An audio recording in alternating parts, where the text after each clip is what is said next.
Good morning, guys, and I hope you're having just a great week back in the real world after a wonderful Thanksgiving break. And I love the time at home with my family, but now comes my favorite time of year and all the excitement that leads up to Christmas, man. I'm just so excited about it. And we just finished a series here at FBCI on Psalms, and I have a psalm that I'd like to add to the playlist. This psalm is one that I go to often in my own life, and as I strive to raise godly children. Psalm 15 is a short psalm, but it gives us this great guidance for living in a fallen world. So let me share just a little bit with you, and if you have just a few minutes after you watch this video, you can practically go back and read the whole thing. It's only actually 5 verses is the entirety of Psalm 15. So Psalm 15 starts out like this. Lord, who can dwell in your tent?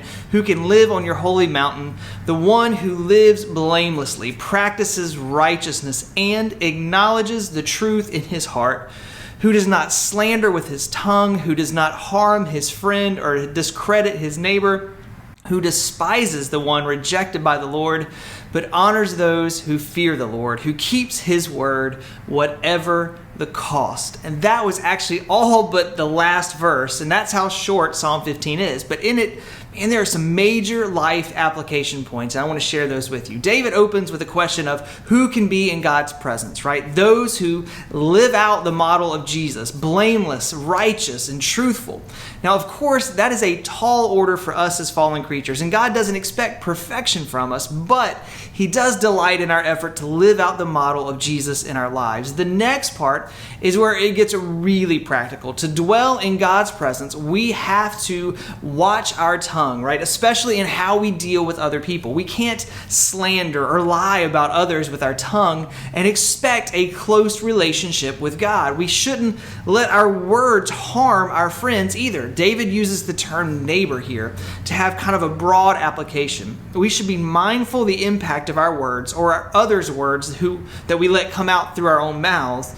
And they have the power to hurt other people, right? And ruin our integrity in the process. The last line is one of my favorites and something I consider part of my core values in life. To dwell in God's presence, we have to be people that keep our word, whatever the cost. You know, the world that we live in laughs at this concept, really. You can keep your word as long as it benefits you, and then as soon as it gets uncomfortable or not advantageous to us, man, the world just says, ignore your promises, ignore your commitments, look out for number one, look out for yourself, right? And that kind of behavior, guys, it leaves us bouncing around from situation to situation with no foundation in our lives. As children of God, desiring to be in his presence constantly, we need to be sure that our lives line up with what David shared in Psalm 15. We have to not only pay attention to our words, but our actions, as they oftentimes speak louder. And then we have to prepare for battle because, guys, a life lived in this way is going to bring opposition from the world. It's to be expected.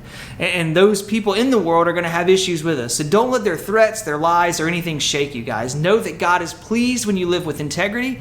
And as David closes out Psalm 15, he gives us this last closing line. It says, the one who does these things will never be shaken. Guys, my challenge for you all this week is to take inventory of your life and where you're living out Psalm 15 and find out where you're also missing the mark in Psalm 15. And where you're living it out, guys, do those things more. And where you're falling short, stop the behaviors that are keeping you from really living out what Psalm 15 tells us to do. Live a life that honors God and let the world see him through you. So guys, have a great week, and we will see you all real soon.